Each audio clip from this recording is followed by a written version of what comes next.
Hi friends, welcome to Healthy Cooking Channel. இந்த வீடியோல நம்ம இன்னைக்கு சுவையான தக்காளி சாதம் ஈஸியா கம்மியான ingredients வச்சு எப்படி குக்கர்ல செய்யலாம்னு பார்க்கலாம். Quick and easy lunch box recipe ன்னு சொல்லலாம், one pot meal ன்னு சொல்லலாம். வாங்க எப்படி செய்யலாம்னு பார்க்கலாம். குக்கர்ல 1 டீஸ்பூன் அளவுக்கு கடலெண்ணெய், 1 டீஸ்பூன் நெய். இது ரெண்டும் சூடானதுக்கு அப்புறமா 1/4 டீஸ்பூன் கடுகு, 2 காய்ந்த மிளகாய், 1 கொத்து கருவேப்பிலை. காய்ந்த மிளகாய் எண்ணெயில் நல்லா செவந்து வரணும், அப்போ தான் இந்த ரைஸ்க்கு ஃப்ளேவர் நல்லாயிருக்கும். அடுத்ததாக 1 மீடியம் சைஸ் பெரிய வெங்காயம் இந்த மாதிரி கட் பண்ணி சேர்த்துக்கோங்க. வெங்காயம் கண்ணாடி பத அளவுக்கு வதங்கி வரணும்.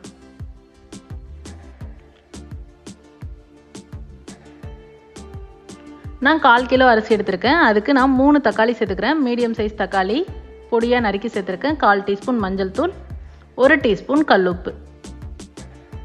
தக்காளி நல்லா வதங்கி வரணும், அப்போ தான் ரைஸ் வந்து டேஸ்ட்டாக இருக்கும்.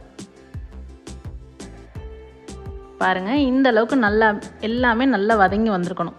இந்த ஸ்டேஜில் நம்ம எவ்வளோ அரிசி எடுத்துருக்கோமோ அதுக்கு தகுந்த போல் தண்ணி சேர்த்துக்கலாம். நான் பாஸ்மதி ரைஸ் சேர்த்துருக்கேன். இன்றைக்கி 1 கப் அரிசிக்கு 1.5 கப் அளவுக்கு தண்ணி சேர்த்துருக்கேன். குக்கர் மூடி போட வேண்டாம், ஜஸ்ட் அப்படியே வச்சுருங்க. வச்சுட்டு நல்லா தண்ணி கொதிச்சு வரணும். அந்த ஸ்டேஜில் நம்ம உப்பு மட்டும் சரி பார்த்துட்டு 1/2 மணி நேரம் கழுவி ஊற வச்ச பாஸ்மதி ரைஸை அதில் சேர்த்துக்கலாம். சேர்த்துட்டு நல்லா கலந்து விட்டுட்டு உடனே குக்கர் மூட வேண்டாம். கொஞ்சம் ஒரு பாதி அளவு வெந்து வரும். அந்த ஸ்டேஜில் நம்ம மூடிட்டு 2 விசில் விட்டு எடுத்துட்டோம் அப்படின்னா சூப்பரான தக்காளி சாதம் ஈஸியாக எப்படி செய்யலான்னு இந்த வீடியோவில் நம்ம பார்த்தோம். எந்த ஃப்ளேவரும் இல்லாமல் லைட்டான டேஸ்ட்டில் குழந்தைங்கள்லேருந்து பெரியவங்க வரைக்கும் எல்லாருமே விரும்பி சாப்பிடுவாங்க.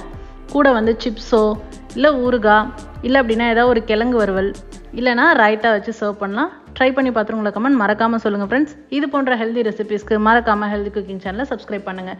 இந்த வீடியோ உங்களுக்கு பிடிச்சிருந்தா லைக் பண்ணுங்கள், ஷேர் பண்ணுங்கள், கமெண்ட் பண்ணுங்கள். தேங்க்ஸ் ஃபார் வாட்சிங்.